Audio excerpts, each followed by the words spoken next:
ఓరేంట్రా ఈ ఆడోళ్ళు మాకు ఇంక బట్టలే లేదన్నట్టు షాపింగ్ మాల్ దగ్గర కొట్టేసుకుంటుండ్రు. ఇలాంటివంటే నాకు బాగా ఇంట్రెస్ట్. అలా సరదాగా షాపింగ్ వెళ్దాం అనుకుంటే బండ్లు ఎక్కడెట్టాలా అని బొక్కలు ఎత్తుక్కోవాల్సి వస్తుంది. ఏ షాప్ లోకి వెళ్తే ఎవరు కుమ్మేస్తారా అని భయం వేస్తుంది.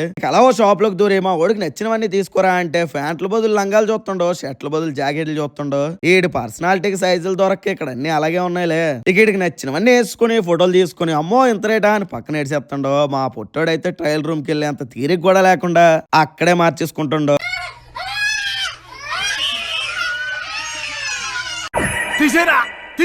వద్దో గొప్ప మా అబ్బాయిల షాపింగ్ బెస్ట్ రా బాబు. పొరపాటుని ఏ లేడీస్ షాపింగ్ మాల్ కు వెళ్తే కింద కాలు తొక్కేస్తుండ్రు, పైన చేతులు గుద్దేస్తుండ్రు. ఆ టైం కాలు తోసుకొని పోయినా మూసుకొని ఉండాలి తప్ప గెలుక్కొని గొడవెట్టుకోకూడదు. పొరపాటుని తగలరా అని చోట తన్నేనరా అనుకో. సారీ అన్నా, చూసుకోలేదు. ఎలా ఉంది? వర్ణించలేని బాధరా. भाई लाइक करे, फॉलो करे, शेयर करे.